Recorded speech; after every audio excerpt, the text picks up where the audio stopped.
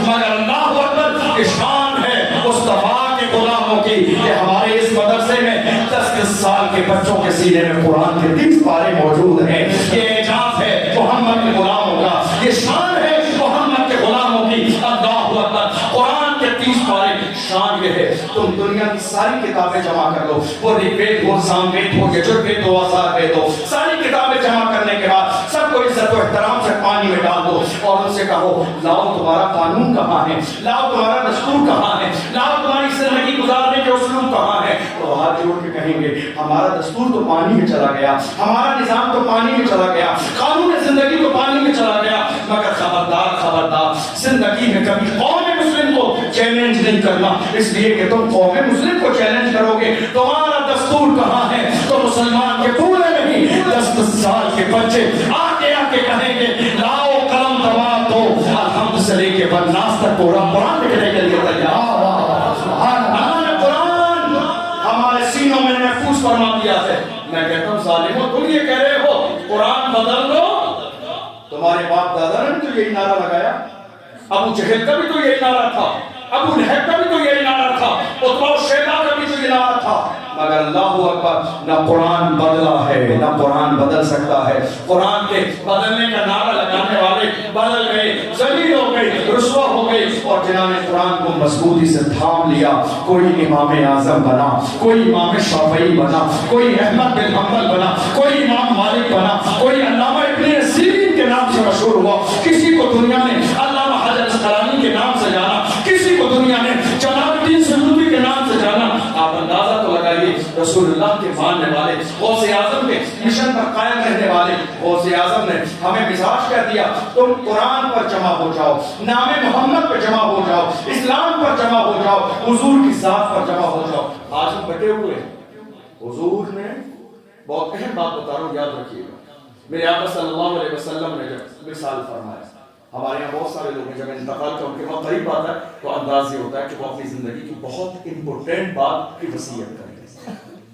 کسی کا انتقال ہونے لگ جاتا ہے, ایسا تو نہیں کھانے پینے کی بات کرتے ہیں, نہیں, اپنی اولاد کے سامنے, اپنے ماننے والوں کے سامنے بہت اہم اور امپورٹنٹ بات کرتے ہیں. آپ اندازہ لگائیے, اللہ کے محبوب صلی اللہ علیہ وسلم نے جب وصال فرمانے کا وقت قریب آیا تو آخری خطبہ میرے نبی نے کہا, آپ مسلمان, آپ حضور کے غلام, محمد رسول اللہ کے غلام ہیں. نام محمد آ جانے پر آپ کے چہرے پر رونق نہ آئے تو کیسے کہہ سکتے ہیں آپ محمد کے غلام؟ نام محمد پر آ جانے پر آپ جذباتی نہ ہو, آپ کیسے کہہ سکتے ہیں محمد کے غلام ہیں؟ نام محمد لینے پر آپ کی آنکھوں میں آنسو نہ آئے, آپ کیسے کہہ سکتے ہیں محمد کے غلام ہیں؟ محمد کے غلاموں کی شان یہ ہے. اللہ اکبر, جب مصطفیٰ جان رحمت کا نام لینے کا وقت آتا ہے تو محمد رسول اللہ کے غلام زندگی میں تبدیل بغیر وضو کے نام محمد اپنی زبان پر نہیں تھا. اندازہ لگائیے, اللہ کے محبوب صلی اللہ علیہ وسلم آخری وقت, آخری حجۃ الوداع کے موقع پر حضور نے خطبہ دیا. یاد رکھیے گا یہ جملے, میرے نبی نے کیا فرمایا؟ لا فضل لعربی علی اجمی ولا لابیض علی اسود. حضور نے فرمایا کسی عربی کو اجمی پر کوئی فضیلت نہیں, کسی گورے کو کالے پر کوئی فضیلت حاصل نہیں, الا بالتقوی, مگر تقوی کی بنیاد. آپس میں اس چیز کو لڑائی کا مدعا نہ بنانا, یہ گورا ہے, یہ کالا ہے, یہ امیر ہے, یہ غریب ہے, اس کی ذات اونچی ہے, اس کی ذات نیچی ہے, یہ اونچی ذات کا, یہ نیچی ذات کا, یہ مالدار ہے, اس کا گھر چھوٹا ہے اور بڑا ہے, اس کے گھر مٹی کا فرش ہے, اس کے گھر سنگ مرمر لگا ہوا ہے. ان ساری چیزوں کو لے کے خبردار اختلاف نہ کرنا. قرآن نے کہا انما المؤمنون اخوہ, کلمہ پڑھنے والے سارے آپس میں بھائی بھائی ہیں. اندازہ تو لگاؤ, اسلام نے ہمیں مزاج کیا دیا, قرآن نے ہمیں مزاج کیا دیا, ہمارے آقا نے ہمیں مزاج کیا دیا. یہ دنیا کی رنگینیاں, یہ دولت, یہ شہرت, یہ پاور, یہ عزت, یہ مان, یہ جاہ و جلال, آپ جانتے ہو سکندر ذوالقرنین نے جب مرنے کا وقت قریب آیا تو جانتے ہو اپنے وزیروں غلاموں کو کیا نصیحت کی؟ فرمایا میرے مر جانے کے بعد میں کفن سے میرے ہاتھ باہر نکالنا اور سارے شہر میں میرے جنازے کو گھمانا. لوگوں نے کہا حضور ایک عجیب سی بات ہے, بادشاہ وقت کے کفن سے ہاتھ باہر نکال دیے جائیں اور پورے شہر کا طواف کیا جائے, آخر مسئلہ کیا ہے؟ اللہ اکبر, سکندر ذوالقرنین نے نصیحت آمیز بات کہی تھی. فرمایا تھا دنیا جانتی ہے سکندر ذوالقرنین کے پاس پاور ہے, دنیا جانتی ہے خزانے ہیں, دنیا جانتی ہے ہیرے جواہرات ہیں, مگر آج میں جب دنیا سے جانے والا ہوں، ہاتھ کفن سے باہر نکال کے پورے شہر میں گھمانا تاکہ دنیا کو پتہ چل جائے بادشاہ وقت یہ دنیا سے جاتا ہے تو خالی ہاتھ جاتا ہے، کچھ لے کے نہیں جاتا ہے، دولت لے کے نہیں جاتا ہے، سونا اور چاندی لے کے نہیں جاتا ہے۔ اے مسلمانوں، تم دولت کی بنیاد پر اترا رہے ہو، تم مال کی بنیاد پر اترا رہے ہو، تم گورے رنگ کی بنیاد پر اترا رہے ہو، ارے تم محمد رسول اللہ کے غلام ہو۔ ذرا مزاج تو لگاؤ۔ بلال حبشی حبشہ کے رہنے والے ہیں، افریقہ کے رہنے والے ہیں، حضرت جانتے ہیں بہت سارے ہمارے دوست احباب ہیں افریقہ کے علاقے کے جو ہمارے ساتھ مصر میں پڑھتے تھے، آپ اندازہ لگائیے ان کا ظاہری طور پر سارا رنگ کالا ہوتا ہے سوائے ان کے داغ کے، ان کے جسم میں آپ کو کوئی چیز نظر نہیں آئے گی۔ جو لوگ حج کرنے جاتے ہیں وہ دیکھتے ہیں افریقہ کے لوگ ظاہری طور پر کالے ہوتے ہیں، مگر اللہ اکبر نہ محمد رسول اللہ کی بارگاہ میں گورے اور کالے رنگ کا کوئی فرق ہے، نہ صحابہ کی زندگی میں گورے اور کالے رنگ کا کوئی فرق ہے۔ بلال حبشی کو مکہ کی زمین پر مارنے والوں نے مارا کہ بلال کا رنگ کالا ہے، مگر محمد رسول اللہ کی نظر میں بلال کے کالے رنگ کو نہیں، بلال کے گورے دل کو دیکھا تھا، اسی لیے خریدا۔ اور جب مصطفیٰ کی بارگاہ میں آئے میرے نبی نے پاگے پھیلا کے سینے سے لگایا، سینے سے لگے، وہ اپنے انداز میں کہتے تھے یا رسول اللہ جب تک ٹھکانا تھا تو کوئی پوچھتا نہ تھا، تم نے خرید کے مجھے موت کر دیا۔ کوئی فرق نہیں ہے، کوئی فرق نہیں ہے، نہ گورے کا نہ کالے کا، نہ امیر کا نہ غریب کا۔ بلال حبشی اللہ اکبر جب اذان دینے کی بات آئی ہے بڑے بڑے دولت والے، بڑے بڑے پاور والے، بڑے بڑے شہرت والے موجود ہیں، مگر اللہ اکبر بلال ہے۔ بلال سے کہا جا رہا ہے بلال کعبے کی چھت پہ چڑھ کے اذان دے دے تاکہ دنیا کو پتہ چل جائے محمد رسول اللہ دولت نہیں دیکھتے ہیں، میرے رسول کی بارگاہ میں دل دیکھتے ہیں۔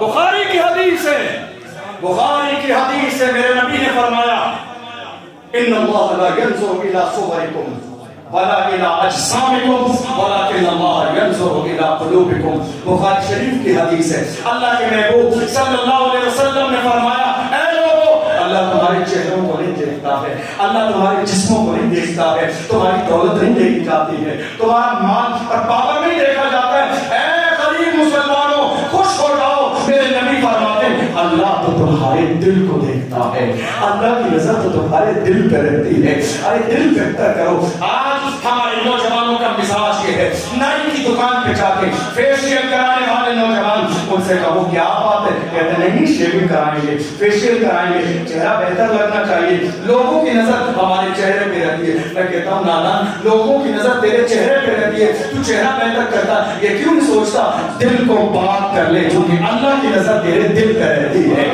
دل کو گناہوں سے پاک کر لے، دل کو کینے سے پاک کر لے، دل کو حسد سے پاک کر لے۔ حضرات میں عرض کر رہا تھا سرکار غوث اعظم رضی اللہ تعالیٰ عنہ کے ہم ماننے والے ہیں، آپ کا ذہن ایک طرف ایک سیاسی طور پر لے جانا چاہتا ہوں۔ سرکار غوث اعظم توجہ ہے آپ کی، سرکار غوث اعظم کی زندگی کا وہ پہلو جو شاید آپ کی نظر سے نہ گزرا ہو۔ سرکار غوث اعظم رضی اللہ عنہ جب بغداد میں آئے، آپ کہاں کے رہنے والے ہیں؟ ایران جو قصبہ ہے جیلان وہ ہے ایران میں، اور ایران کی زبان ہے فارسی، ایران کی زبان ہے فارسی۔ سرکار غوث اعظم رضی اللہ عنہ علم حاصل کرنے آئے، وہ سارا واقعہ آپ کے ذہن میں ہے جو آپ جانتے ہیں وہ نہیں دہراؤں گا۔ آپ علم حاصل کرنے آئے، آپ عالم بنے، فاضل بنے، اور جوانی کے دور میں بغداد کے شلوغ کے شیخ بن گئے۔ جوانی کے دور میں تمام علماء کے محدثین کے استاد بن گئے، لیکن آپ کا عالم یہ تھا کہ آپ تقریر نہیں فرماتے تھے، آپ کے مزاج میں یہ تھا کہ چونکہ میں عرب کی سرزمین پر ہوں اور ان بغداد کے رہنے والے چونکہ یہ صاحب زبان کہلاتے ہیں، میرے امام عشق و محبت نے کہا تھا فصحا عرب کے بڑے بڑے تیرے آگے یوں ہے لبے لچے، کوئی جانے منہ میں زبان نہیں بلکہ جسم میں جان نہیں۔ اللہ اکبر، ان عرب کے رہنے والوں کو اپنی زبان پر بڑا ناز تھا۔ اللہ اکبر، اسی لیے سرکار غوث اعظم ابتدائی زمانے میں خطبہ ارشاد نہ فرماتے تھے، مگر اللہ اکبر ایک رات مصطفیٰ جان رحمت تشریف لائے خواب میں غوث اعظم۔ سنا ہے آپ ہر عاشق کے گھر تشریف لاتے ہیں، میرے گھر میں بھی ہو جائے چراغاں یا رسول اللہ۔ اور ہم امام عشق و محبت کے ماننے والے ہیں، ہم تو یہ بھی دعا کرتے ہیں، سنا ہے آپ ہر عاشق کے گھر تشریف لاتے ہیں، ہم سب کی قبروں میں بھی ہو جائے اجالا یا رسول اللہ۔ میرے نبی تشریف لائے، فرمایا شہزادے، خطاب ہو؟ شہزادے خطاب کیوں نہیں کرتے؟ کہا آقا معاملہ یہ ہے ان عرب کے رہنے والوں کو اپنی زبان پر بڑا ناز ہے، میں اس لیے نہیں کرتا ہوں۔ فرمایا منہ کھولو، حضور کی عنایات دیکھیے، میرے محبوب کی عطا دیکھیے، ایسا کوئی محبوب ہوا ہے نہ کہیں ہے، ایسا کوئی محبوب ہوا ہے نہ کہیں ہے، بیٹھا ہے چٹائی پہ مگر عرش نشین ہے۔ محبوب کی شان دیکھیے، آتا ہے فقیروں پہ انہیں پیار کچھ ایسا، خود بھیک دے اور خود کہے منگتوں کا بھلا ہو۔ حضور کی شان یہ ہے، اللہ اکبر، منگتا تو ہے منگتا کوئی شاہوں میں دکھا دو، جس کو میرے سرکار سے ٹکڑا نہ ملاؤ۔ فرمایا شہزادے منہ کھولو، منہ کھولا، میرے نبی نے 7 بار اپنا تھوک شریف غوث اعظم کے منہ میں ڈالا، 7 بار۔ کیا ڈالا؟ کیا ڈالا؟ بولیے یار، اتنی خاموشی سے نہیں۔ لعاب دہن، لعاب دہن۔ اور اگر میں بات کروں حضور کے لعاب پر، اگر ذکر کیا جائے مصطفیٰ جان رحمت صلی اللہ علیہ وسلم کے لعاب کا، تو شان یہ ہے کھاری کنویں میں ڈال دیتے ہیں تو کھاری کنویں میٹھے ہو جاتے ہیں۔ مصطفیٰ کے تھوک شریف کا حال یہ ہے، اللہ اکبر، اللہ اکبر۔ خیبر کے قلعے کے فتح کا موقع ہے، میرے نبی نے جب تیسرے دن حضرت علی کو بلایا، فرمایا بخاری یہ حدیث ہے، این علی، علی کہاں ہے؟ لوگوں نے کہا یا رسول اللہ آنکھیں دکھنے لگی ہیں، آنکھوں کے چشمے۔ مصطفیٰ نے بلایا، بلانے کے بعد میرے نبی نے تھوک شریف نکالا، علی کی آنکھوں میں لگا دیا۔ حدیث میں ہے لگانے کی دیر نہ تھی، آنکھیں ایسے صحیح ہو گئی گویا کہ کبھی بیماری ہوئی نہیں۔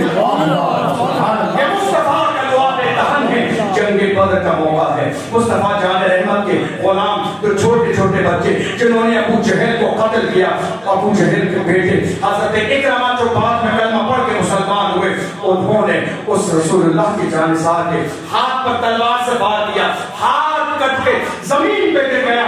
جب جنگ بدر مکمل ہو گئی، مصطفیٰ کی نگاہ کرم پڑی، فرمایا ہاتھ کہاں ہے؟ کہ یا رسول اللہ دشمن نے تلوار مار کے زمین میں گرا دیا۔ میرے نبی نے فرمایا ہے کہاں؟ فرمایا وہاں پڑا ہے۔ مصطفیٰ نے فرمایا اٹھا کر لاؤ، لے کر آئے۔ نبی نے تھوک لگایا ہاتھ سے اور لگا کے جوڑ دیا۔ حدیث میں ہے لگانے کی دیر نہ تھی، ہاتھ کیسے ہو گیا گویا کہ کبھی شہید ہوا ہی نہیں۔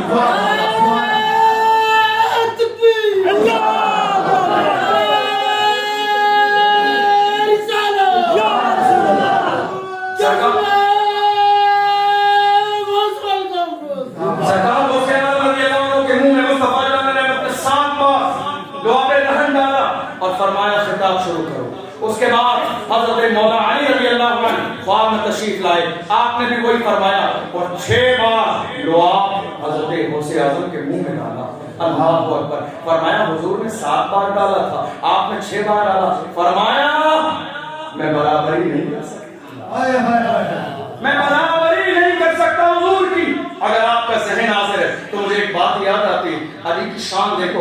آج تو صرف نماز پڑھنے والے کہتے ہیں ہماری طرح، وہ کہتے ہیں ہماری طرح۔ علی کو دیکھو، علی کی شان یہ ہے کہ رشتے میں مصطفیٰ جان رحمت صلی اللہ علیہ وسلم کے چچا زاد بھائی ہیں، یہ ایک رشتہ ہے۔ داماد مصطفیٰ جان رحمت ہیں، یہ دوسرا رشتہ ہے۔ حسین کے بابا ہیں، یہ تیسرا رشتہ ہے۔ اور دیکھیے ایک موقع وہ بھی تھا جب مصطفیٰ نے ہجرت فرمائی تو مکے اور مدینے والے صحابہ کو میرے نبی نے جمع فرمایا، اور جمع فرمانے کے بعد ان دونوں میں رشتے اخوت بھائی چارے کا رشتہ قائم کروایا۔ ایک مکے والا ایک مدینے والا، دونوں کا ایک دوسرے کا ہاتھ میں ہاتھ دیا، لیکن آخر میں علی بچ گئے۔ کسی کے ہاتھ میں میرے نبی نے ہاتھ نہ دیا۔ علی نے کہا یا رسول اللہ آپ نے سب کو ایک دوسرے کا بھائی بنا دیا مگر مجھے کسی کا بھائی نہ بنایا۔ اے علی آپ کے قدموں پہ ہماری جانیں نثار۔ مصطفیٰ فرماتے انت اخی فی الدنیا والآخرہ، اے علی تو دنیا و آخرت میں میرا بھائی ہے۔ علی تو دنیا و آخرت میں میرا بھائی ہے۔ وہ علی ہے، رشتہ چچا زاد بھائی ہیں۔ مصطفیٰ نے اپنی زبان سے انہیں کہا تو میرا بھائی ہے، میں تیرا بھائی ہوں، مگر اندازہ لگائیے پوری زندگی میں کبھی ایک بار بھی حضرت علی نے مصطفیٰ جان رحمت صلی اللہ علیہ وسلم کو بھائی نہ کہا۔ جب بھی کہنے کی بات آئی شمس الضحیٰ کہا، بدر الدجیٰ کہا، صدر العلا کہا، نور الہدیٰ کہا، کہف الورا کہا، مصباح الظلم کہا،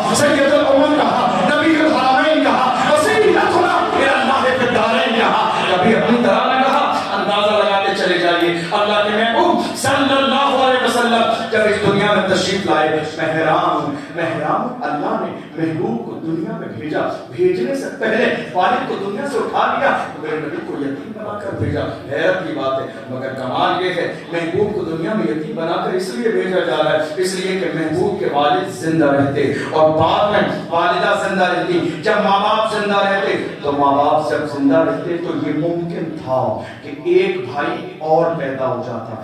ماں اور والد جب میرے نبی کے زندہ رہتے تو یہ ممکن تھا ایک بھائی اور پیدا ہو جاتا, اور جب ایک بھائی اور پیدا ہوتا تو رشتے میں میرے نبی بڑے بھائی ہو جاتے اور وہ چھوٹا بھائی ہو جاتا. اللہ کی رحمت کو یہ گوارا ہی نہیں کہ دنیا میں کوئی پرسنالٹی ایسی ہو جو میرے محبوب کو بڑا بھائی کہے. خبردار بڑا بھائی نہ کہنا, تو میں کہنا ہو تو محبوب خدا کہہ دینا.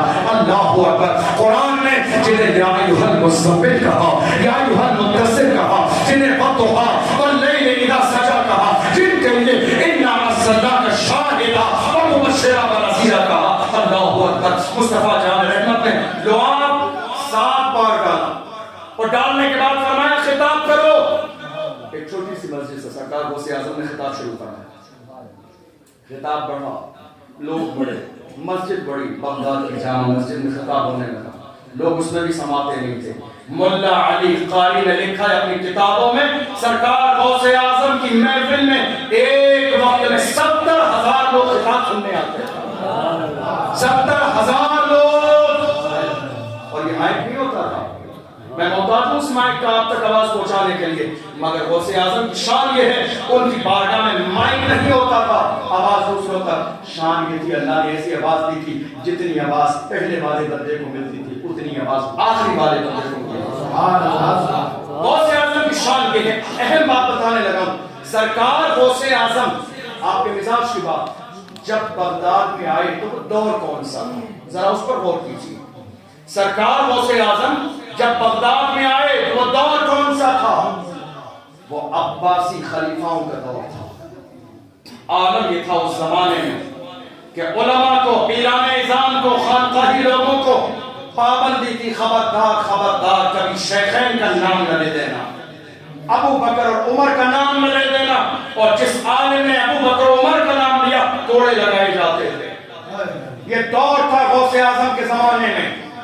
جب بہت زیادہ پریشانیوں کا دور دیکھا سرکار غوث اعظم نے تو ایک دن دل میں خیال آیا عبد القادر جیلانی ان سارے الجھے ہوئے مسائل سے نکل کے جنگل میں چلو اللہ اللہ کرو.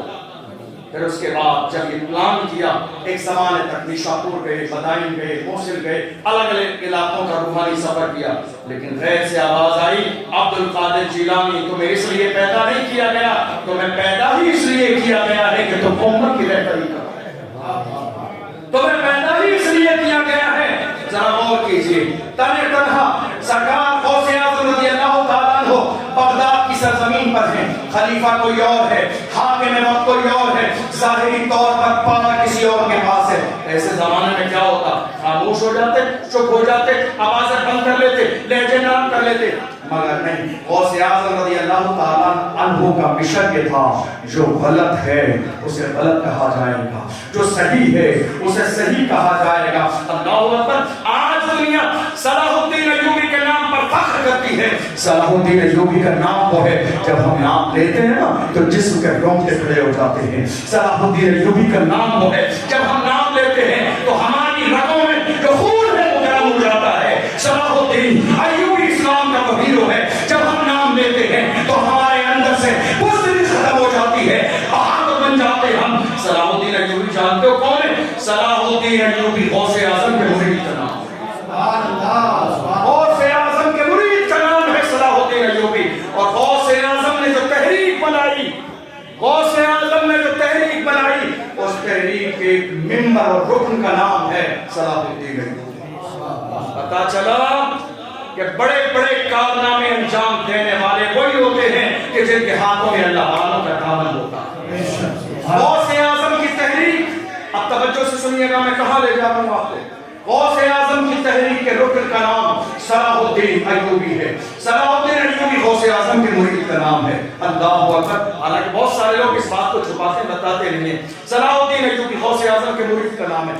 اور آج کی تاریخ میں دنیا ارطغرل غازی کے نام پر فدا ہے. ڈرامے اور سیریل دیکھنے کے بعد ارطغرل غازی بھی سرکار غوث اعظم کے ٹیم کے ایک بندے کا نام ہے، ان کی بارگاہ سے فیض پانے والے کا نام ہے۔ اور صلاح الدین ایوبی کے بارے میں حال یہ ہے، آج دنیا حیران و پریشان ہے بیت المقدس کے نام پر، دنیا حیران ہے، عیسائی اپنا قبضہ جمائے ہوئے ہیں، صلیبی اپنا قبضہ جمائے ہوئے ہیں، مگر ایک دور کا اس زمانے میں ایک لکڑی بنانے والے نے، ایک بڑھئی نے ایک ممبر بنایا، اور ممبر بنانے کے بعد اس نے رکھ دیا، لوگ آتے تھے، صلاح الدین ایوبی کی جوانی کا دور ہے، لوگ آتے تھے اس ممبر کی خوبصورتی کو دیکھ کر کہتے تھے خریدنا ہے، وہ دیکھو وہ لکڑی والا وہ کیا کہتا تھا بڑھئی، وہ کہتا تھا میں نے بیچنے کے لیے نہیں بنایا ہے، یہ ممبر میں اسے دوں گا جو بیت المقدس میں جا کے اسے نصب کر کے اللہ کی وحدانیت کا اعلان ہے۔ یہ بیچنے کے لیے نہیں ہے، یہ ممبر بیچنے کے لیے نہیں ہے، یہ بیت المقدس میں لگانے کے لیے میں نے ممبر بنایا ہے۔ لوگ آتے قیمت لگاتے وہ بیچتے نہیں، منع کر دیتا، یہ ممبر میں نے اس مرد مجاہد کے لیے بنایا ہے جو اس کو لے جا کے بیت المقدس کو فتح کر کے اس میں لگائے گا۔ آج ہماری قوم اتنی ڈرپوک ہو گئی، حق ان کی زبان پر نہیں آ رہا، ڈرتے چلے جا رہے ہیں، ڈرتے چلے جا رہے ہیں، ایک مسلمان کو مارا جا رہا ہے، دوسرا اس کے لیے حق کی آواز اٹھانے والا نہیں۔ ذرا اندازہ تو لگاؤ، ہم صلاح الدین ایوبی کے ماننے والے ہیں، ہم محمد بن قاسم کے ماننے والے ہیں، ہم طارق بن زیاد کے ماننے والے ہیں، ہم بزدل نہیں، ہم بہادر قوم ہیں۔ ہمارا حال یہ ہے اللہ اکبر کہ ہم نے ہر زمانے میں آنکھوں میں آنکھیں ڈال کے کہا تھا ہم محمد رسول اللہ کے غلام ہیں، ہم سب کچھ کر سکتے ہیں مگر دین کے مسئلے میں کبھی سمجھوتا نہیں کر سکتے۔ جب یہ ممبر والی خبر صلاح الدین ایوبی کے پاس پہنچی، اس کے پاس، میری آواز سمجھ آ رہی ہے آپ کو؟ جب یہ خبر صلاح الدین ایوبی کے پاس پہنچی تو صلاح الدین ایوبی گئے اس کے پاس، کا ممبر کا شہزادے نوجوان بیچوں گا نہیں، میرا خواب ہے۔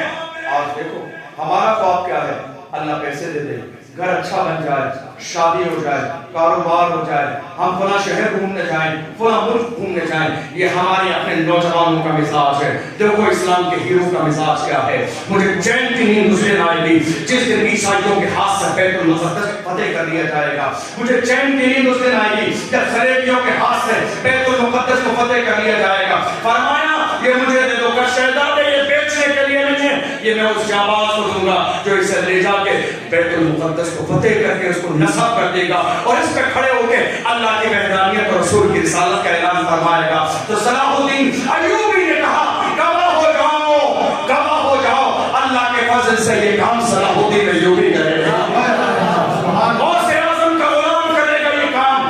ممبر لیا اور لینے کے بعد میں اللہ اکبر، صلاح الدین ایوبی کے کانوں میں ایک خبر اور آئی۔ جب اس زمانے میں ان شہزادوں نے، صلیبی شہزادوں نے مسلمانوں کے قافلے کو لوٹا اور لوٹنے کے بعد مسلمانوں کو مارا، اور مارنے کے بعد توجہ رکھیے گا ایک اہم بات، مارنے کے بعد جانتے ہو ان ظالموں نے مسلمانوں کو تانا دے کے کہا تھا این محمدکم یدعو ینصرکم، کہاں ہے تمہارے محمد، کہاں ہے تمہارے محمد، بلاؤ تمہارے محمد کہیں، بلاؤ تمہاری مدد کریں۔ جب یہ جملہ صلاح الدین ایوبی کے کانوں میں پہنچا، تقریباً 2 سال کا زمانہ گزرا، صلاح الدین ایوبی نے 2 سال تک پیر پھیلا کے کبھی بستر پہ لیٹے رہے۔ 2 سال تک صلاح الدین ایوبی اس جملے کو سننے کے بعد 2 سال تک صلاح الدین ایوبی پیر پھیلا کے بستر پہ لیٹے رہے کہ اس ظالم نے میرے نبی کی شان میں گستاخی کی ہے۔ صلاح الدین ایوبی کے چین تب آئے گا جب اس ظالم کو جہنم میں پہنچا دیا جائے۔ یہ مزاج تھا محمد کے غلاموں کا، یہ مزاج تھا ایمان والوں کا، یہ مزاج تھا غوث اعظم کے ماننے والوں کا۔ اللہ اکبر، 2 سال تک لوگ کہتے تھے صلاح الدین ایوبی رات ہو گئی ہے، تھک گئے ہیں، لیٹ جائیے، کھانا کھا لیجئے، آرام کر لیجئے۔ صلاح الدین ایوبی 2 سال کا زمانہ، ٹیک لگا لی، تلوار سے ٹیک لگا لی، دیوار سے ٹیک لگا لی، خیمے سے ٹیک لگا لی، تھوڑی دیر کے لیے آنکھیں بند کری، ہو گیا آرام، بستر پہ اس دن لیٹوں گا جب اس دشمن رسول کو جہنم میں پہنچا دوں گا۔ آپ اندازہ تو لگائیے آج حال یہ ہے، ہم لوگ کو شرما جیسی گستاخ ہمارے نبی کی شان میں گستاخی کرتے، ہمیں کوئی فرق نہیں، ہم چین سے کھا رہے ہیں، ہم چین سے پی رہے ہیں، ہم چین سے سو رہے ہیں، ہمیں کوئی فرق نہیں ہے۔ جا کے دیکھو سیریا کی سرزمین پر حال یہ ہے، چھوٹے چھوٹے بچے تختیاں لیے کھڑے ہیں اور ان تختیوں پہ لکھا ہوا ہے اقتلونا ولا تسبوا لنبینا، اے ظالمو ہمیں نہ دو مگر خبردار ہمارے رسول کو گالی نہ دینا، اس لیے کہ ہم سب کچھ برداشت کر سکتے ہیں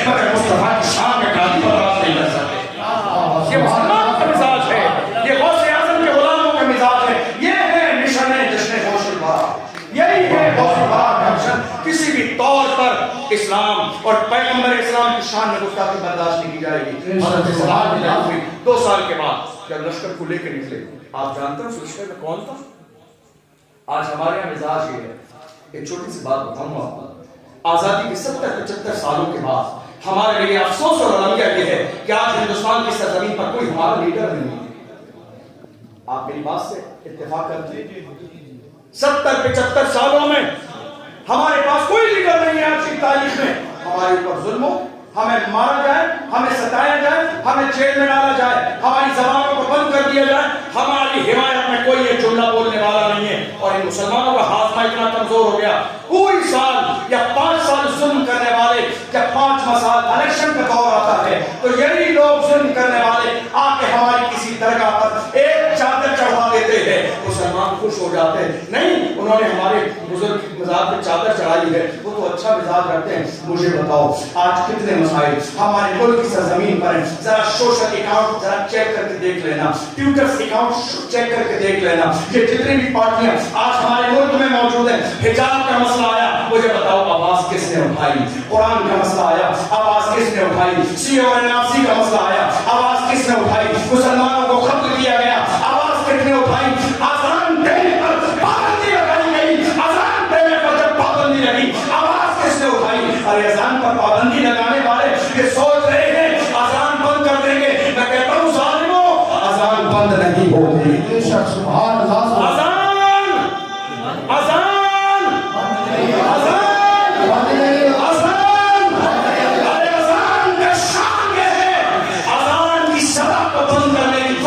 ابو جہل نے بھی کی مگر اذان بند نہ ہوئی، عتبہ نے بھی کی مگر اذان بند نہ ہوئی، شیبہ نے بھی کوشش کی مگر اذان بند نہ ہوئی۔ الحمدللہ ہمارے سینے میں اتنا دم ہے، دنیا کے ہر کونے پہ جا کے اذان دیں گے، اذان دیں گے، اس لیے کہ ہم الحمدللہ بدر کا مزاج رکھتے ہیں، ہم بدر کا مزاج رکھتے ہیں اور کہتے ہیں یا رسول اللہ اگر ہماری جان کی بھی نوبت آ گئی تو ہم جان دے دیں گے مگر اسلامی جھنڈے کو جھکنے نہیں دیں گے۔ یہی اسلامی مزاج ہے، یہی مشن غوث اعظم ہے۔ اللہ اکبر۔ سرکار غوث اعظم کے غلاموں، آپ تو بہت خوش قسمت ہو، بڑے سکون کی زندگی ہم اور آپ گزار رہے ہیں، لیکن ذرا دیکھیے جنہوں نے اسلام کے لیے قربانی دی۔ حضرت صلاح الدین ایوبی نے پورا ایک لشکر جمع کیا، اور اس لشکر میں جانتے ہو کون تھا؟ صلاح الدین ایوبی کے ساتھ اس لشکر میں جمع ہونے والے جو لوگ تھے، کوئی عالم دین تھا، کوئی مفتی صاحب تھا، کوئی حافظ صاحب تھے، کوئی قاری صاحب تھے۔ سرکار غوث اعظم کے بارگاہ سے پڑھنے والے علماء اکرام سے لشکر میں بیت المقدس کو فتح کرنے کے لیے چلے گئے۔ ہر زمانے میں عیسائیوں کا مزاج رہا، صلیبیوں کا مزاج رہا کہ قوم مسلم کو شراب و شباب کی بنیاد پر گھیر دیا جائے تاکہ یہ اپنے مقصد سے بھٹک جائیں۔ آج حال یہ ہے کہ اتنے لوگ الیکشن کے دور میں، ہمارا مزاج کیا ہے؟ ہم نے پورے 70-75 سالوں میں دوسروں کی جے بجے کے نعرے لگائے، دوسروں کے دیواروں پہ الیکشن کے پوسٹر لگائے، ہم نے دوسروں کے فلیکس لگائے، ہم نے دوسروں کے لیے ووٹ مانگے، دوسروں کے لیے ہم نے راتوں میں شرابیں مانگی۔ اے مسلمانوں، تمہیں ہو کیا گیا ہے؟ تم دوسروں کے نعرے لگا رہے ہو۔ آؤ میرے ساتھ آواز سے آواز ملا کے کہو، کسی کی جے بجے ہم کیوں پکارے؟ کیا غرض ہم کو؟ ہمیں کافی ہے سید اپنا نام ہے یا رسول اللہ۔ ہم دنیا میں کسی کا نعرہ لگائیں گے، نعرہ لگے گا تو آمینہ کے لال کا لگے گا، نعرہ لگے گا تو حکومت خضرا کے وکیل کا لگے گا، نعرہ لگے گا تو اللہ کے محبوب کا لگے گا۔ تمہارا ایمان سلامت ہے، اس سے بڑی بات تمہارے لیے اور کیا ہو سکتی ہے؟ صلاح الدین ایوبی جب اپنے لشکر کو لے کے چلے، شام کیا تھی؟ رات کا وقت ہوا، ان عیسائیوں نے، صلیبیوں نے جنگل کے اندر جوان لڑکیوں کو سجا کے سوار کر بکھیر دیا۔ کہا یہ نوجوان لڑکیاں ان مسلم نوجوانوں کے ایمان کو گندا کر دیں گی۔ اللہ اکبر۔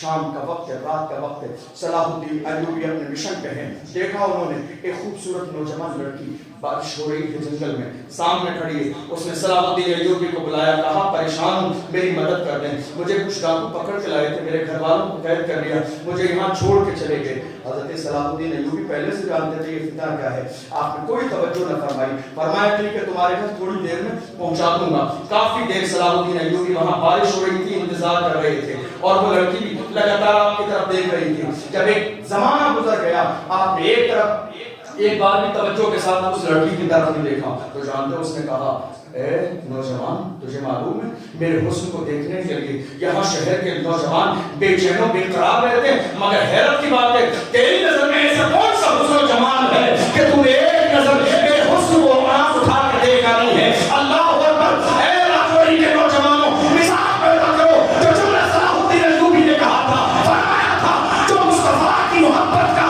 گرویدہ بن گیا ہو وہ دنیا کے حسن کو کیسے دیکھ سکتا ہے؟ میں مصطفیٰ کی جام میں محبت کا مست ہو، یہ وہ نشان ہے جسے سوشل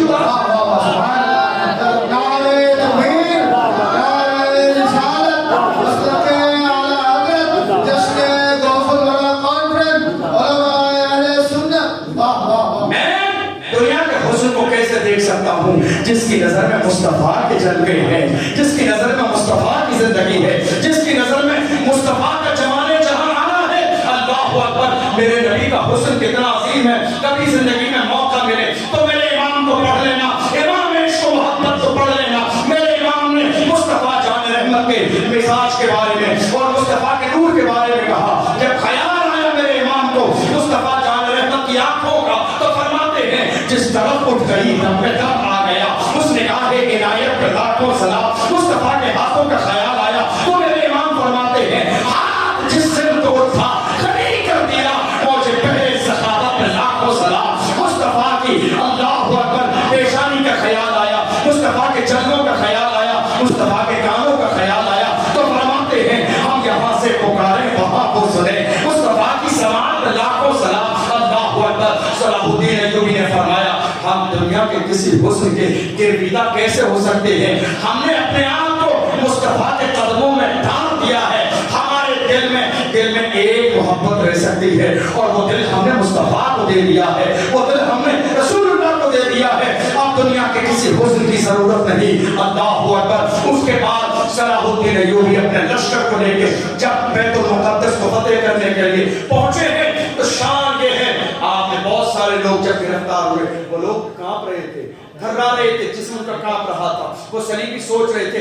ایک زمانہ وہ تھا کہ ایک دن میں صبح سے لے کر شام تک 70,000 مسلمانوں کو ہم نے قتل کیا تھا، مگر آج ان کے پاس پاور ہے یہ ہمیں قتل کر دیں گے۔ صلاح الدین ایوبی کے ڈر کے مارے، خوف کے مارے، یہ نام جانتے ہو کتنا بڑا تاریخ کا نام ہے؟ صلاح الدین ایوبی کے خوف کے مارے عیسائیوں کی عورتوں نے اپنی چوٹیاں کٹوا دی تھی تاکہ ہم مردوں میں شامل ہو جائیں، ہمیں عورت کی بنیاد پر ذلیل و رسوا نہ کیا جائے۔ صلاح الدین ایوبی نے جب سارے لشکر کو جمع کر لیا، جمع کرنے کے بعد صلاح الدین ایوبی نے فرمایا بتاؤ تمہارا کیا خیال ہے؟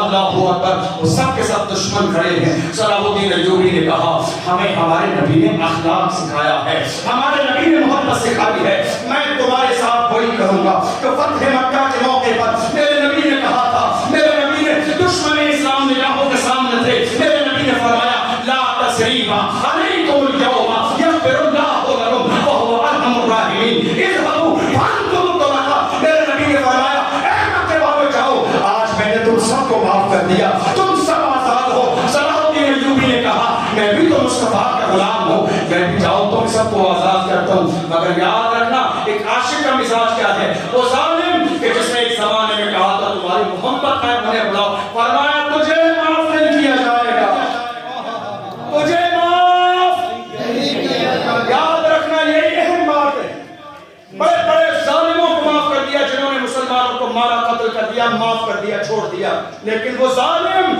جس نے حضور کی شان میں گستاخی کی تھی فرمایا تو نہ جانا تجھے معاف نہیں کیا جائے گا۔ تلوار لے کے اس کی گردن جسم سے الگ کی اور الگ کرنے کے بعد جتنے بھی شہزادے وہاں سے چلے گئے تھے تھال میں رکھ کر ان سب کے خیموں میں پہنچائی، جا کے گھما دو ان کے خیمے میں، جا کے بتا دو تمہیں چھوڑا اس لیے گیا، تم نے ظلم تو کیا مگر تم نے میرے نبی کی شان میں گستاخی نہ کی اس لیے چھوڑ دیا۔ مگر یہ ظالم وہ تھا کہ جس نے مصطفیٰ کی شان میں گستاخی کی، اور ہم سب کچھ برداشت کر سکتے ہیں مگر مشن غوث اعظم یہ ہے کہ مصطفیٰ کی شان میں گستاخی کو برداشت نہ کیا جائے گا۔ اللہ اکبر، آج ہماری قوم مسلم کہاں پہنچ گئی، ذرا غور تو کیجیے۔ کورونا کا دور ہے، مجھے یہاں نہیں پتا کہ آپ کے یہاں کے معاملات اور حالات کیا تھے، ہمارے یوپی کا حال یہ تھا کورونا کے زمانے میں مسجد میں 5 لوگوں کے معاملات، 5 لوگ نماز پڑھیں گے، اس سے زیادہ نہیں آ سکتے، لوگ اپنے گھروں میں نماز پڑھیں.